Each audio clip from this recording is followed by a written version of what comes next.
What is going on, my friends, and welcome back to the channel. Well, CPI data is out and it was just about what we expected, so markets are reacting extremely well. So I wanted to give you a quick update on what's been happening and what we can expect over the next couple of days, especially as the price of Bitcoin specifically does start to get a little bit volatile. So with that said, let's not waste any more time at all and let's get straight into today's video. So as we can see here, inflation came in at 6.5% with core inflation coming in right at 5.7%. Now, let me talk a little bit about why this is important, because it's extremely important. So over the last few months, we've been seeing that inflation itself hasn't necessarily been going down. Although the rate at which it was rising was going down, we weren't starting to see the negative effects yet, especially of all of the interest rate hikes and quantitative tightening that we had been seeing over the last few months. Now you can see back here in June, month over month, it was up 1.3%. In July, we had a flat month, which was a good sign, but then immediately it started to ramp back up, with August coming in at 0.1 increase,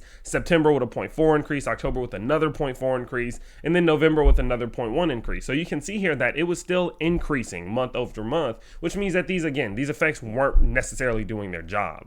But what we can see in December is that we finally got that negative number. That negative number means month over month, we're finally seeing a rate of decrease, which might go to show that this year we could be on track to see, that 2, 3, 4% inflation target that the Fed has. Now, of course, sitting at a 6.5% inflation rate is not good. That is still way too high, and it's stubbornly high compared to, all of the history, right? I mean, that's pretty high compared to what we're used to, but it is at least a good sign of change and that we may be working in the right direction. So one of the reasons that we did start to finally see this negative number was because of energy. If we look at energy here, from energy commodities and gasoline and fuel and oil, all of them were down quite substantially. -9, and -16 month over month, which goes to show that that problem itself may also be working itself out. And so as all of this is starting to happen, we're finally in a position in which we can see that there is some change happening in the economy, and that could be extremely beneficial for crypto, which we will talk about in a second. Now, the reason why we are seeing that core CPI itself isn't necessarily at a rate of negative growth yet is because of what we're seeing over here with Shelter. Shelter is still up relatively a decent amount. We can see Shelter went up about 0.8, and it is staying quite flat over the last couple months here. And I do believe that it is because Shelter and real estate and just property in general is such a large sector to tackle, and the effects of all of these things do take time. And so I think this is going to be one of those slower things to change, whereas something like oil that can change day after day, right? So I think that Shelter is just being a little bit stubborn, but these interest rate hikes are going to affect it, and I do believe we will see those results eventually. So overall, this has been a fantastic report. I think it's what everyone was relatively expecting, but maybe even better, especially when it comes to fuel and oil. And so because of that, we are starting to see these markets taking a turn for the better. Now, what is happening? Well, over the last few days, people were seemingly expecting some type of positive CPI report here. I mean, Bitcoin itself is up. Let's see, this thing is up a pretty substantial 11.5% over just the last 2 weeks, which is actually pretty dang good for Bitcoin, especially in recent times, obviously, as we can, we can see here. But I don't want people to get too ahead of themselves, right? I feel like there's some people I know who are getting too ahead of themselves already, and I've had to tell them, like, hey, let's slow down a little bit here. We are not out of the clear yet, but let me tell you what are some of the next milestones and things you should be looking for so you can know when we're finally making a break for the uptrend, okay? So looking at Bitcoin here, there's a couple things I'm paying attention to.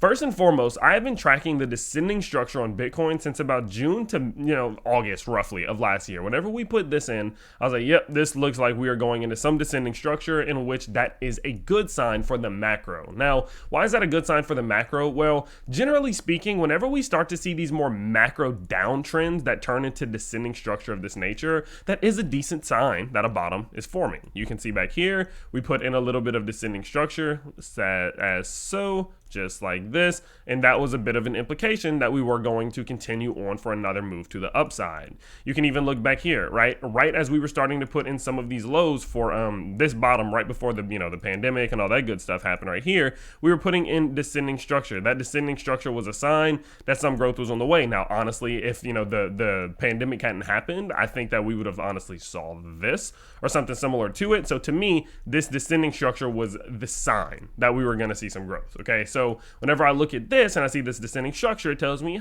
maybe we are putting in a bottom, right? The economy's starting to turn around. It seems as if we're getting to a better position in the world. Who knows? Maybe we're putting in a bottom. Now, although that sounds great, there are a couple barriers and a couple tasks that we need to clear before we can say that that is the case. Obviously, first and foremost, we need to see that we're capable of breaking this descending level of resistance. Now, we are at it right now, and when I mean right now, I literally mean right now. This little 18,300 to 18,100 level is going to be the level to break, and it's, incoincidentally, that is also a massive key point of resistance from what we saw right here and right here, as we are looking to put in some type of cup and handle pattern back here. And so what you can see is that if we break 18,500 and we're capable of holding above it, we could be in a fantastic position to finally see some growth to the top side. I mean, if we're going to look at this as a cup and handle, you would of course take this distance to the bottom of your cup and apply that to your breakout, and that gives us a breakout target of about $21,400, which again, coincidentally, puts us directly back up to our previous point of resistance. And so what you can see here is that although all of this looks good and feels good, we still do have a little bit of work to do. And so what I want to see is that we're capable of breaking 18,500 and staying above this previous point of resistance. Okay, I don't want to see this happen, because if that happens, then we're in trouble. Understand this. You look at this daily RSI here, we are extremely overextended. When this happens, we're going to pull back.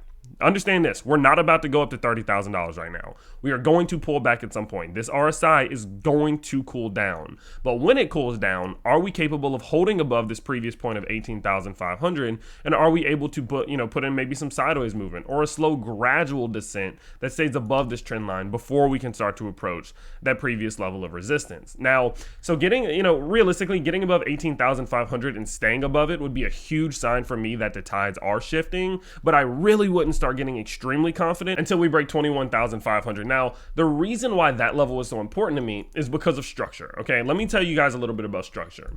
Structurally, whenever you break a key point of resistance like this, what you need to end up seeing happen is that you break the previous point of resistance on that line. What does that mean? It means the last time that you touched that line before you broke out of it, that is the point in which will act as the biggest challenge for the price. That means here that even if we do all this and it's great, this $21,500 level is going to be the biggest challenge for Bitcoin. If we get rejected off of it, we could get sent back down to the $16,000, $17,000 level. That is extremely possible, and it happens quite often.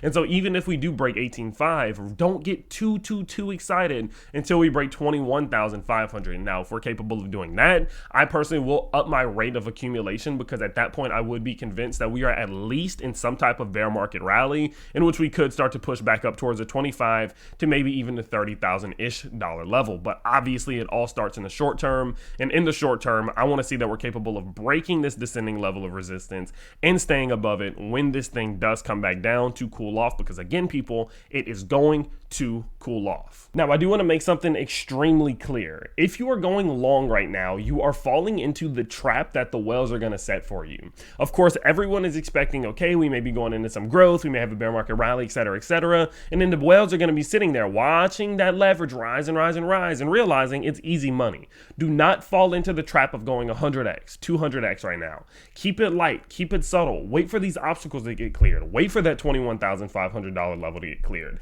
Let us break some of these extremely important levels before you just start blatantly going out and leverage trading and get stuck into some type of trap that these whales are going to set for you. Understand, the FOMO is real right now, but it is completely unwarranted until we're able to break some of these levels that have rejected us over and over and over again. So be on the lookout for 21,500 to be broken. Be on the lookout for $18,500 roughly to be broken and held on. And if we're capable of doing that, then we're in a position in which we can see probably some more long-term, more sustainable growth from that point forward. So with that said, I wanted to just give you an update on what all is going on and what you need to look out for. And if you do enjoy these videos, please do let me know by leaving a like and subscribing to the channel down below. I am going through a complete office renovation. That is why all of this looks totally different. And I can't wait to show you guys what the rest of the office will look like in a little bit. So do stay tuned for that, and I will see you all next time. Peace.